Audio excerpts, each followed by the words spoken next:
Santapan Harian Sabtu 10 Mei 2025.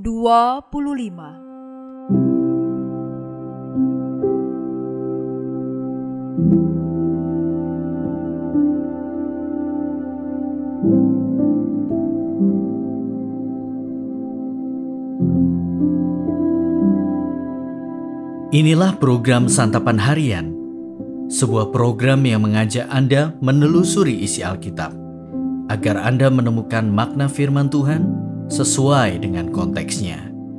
Santapan Harian tertuju bagi Anda yang ingin memiliki kehidupan rohani yang segar, kuat, dan sigap. Hari ini kita akan membaca Bilangan pasalnya yang ke-15, ayat pertama hingga ayatnya yang ke-21. Namun kita akan membacanya pada ayat ke-13 hingga ayatnya yang ke-21. Sebelumnya, mari kita berdoa. Kami mohon, bersabdalah bagi kami ya Allah, kami yang merindukan sabdamu. Di dalam Engkau, di dalam Putramu, Kristus Yesus, kami memohon. Amin. Bilangan 15 ayat 13-21. Setiap warga asli harus berbuat demikian ketika mempersembahkan kurban oleh api yang aromanya menyenangkan bagi Tuhan.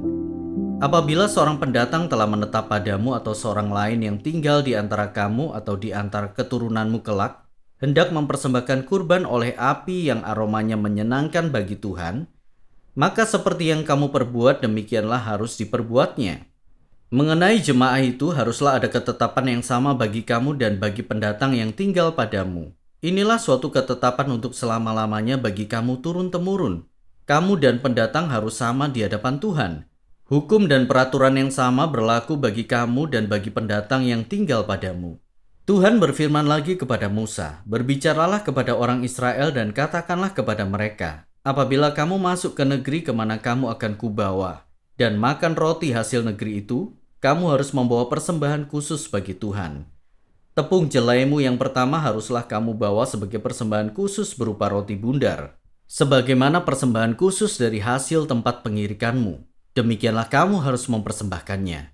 Dari tepung jelaimu yang pertama kamu harus menyerahkan persembahan khusus kepada Tuhan turun-temurun."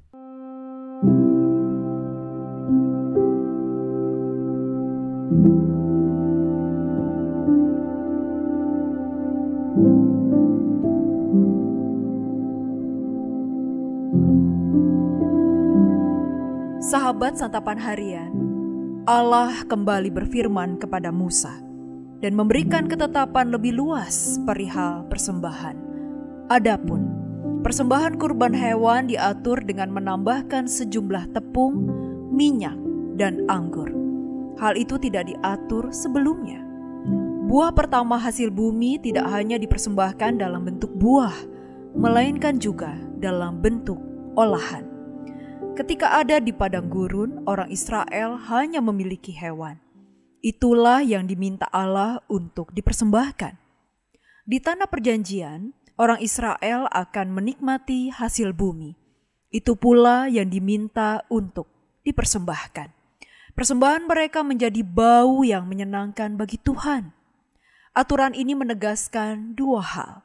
Pertama, janji Allah bahwa orang Israel akan masuk ke tanah perjanjian yang berlimpah susu dan madu. Kedua, semua yang akan mereka temukan, miliki, dan nikmati di tanah perjanjian itu adalah milik Allah yang seharusnya dipersembahkan kepada Allah. Aturan ini menggambarkan dua aspek persembahan, yaitu total dan sekarang. Total dalam artian memberi dengan sukarela dan tulus hati berdasarkan apa yang ada pada setiap umat. Sekarang berarti memberi dengan tidak menunda-nunda.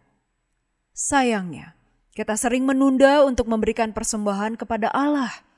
Kita dengan mudah berkata, nanti ketika sudah bekerja, nanti ketika pekerjaan lebih stabil, nanti ketika uang sudah ada, nanti ketika beban berkurang, nanti ketika sudah menikah, nanti dan nanti disertai banyak alasan yang tidak habis-habisnya.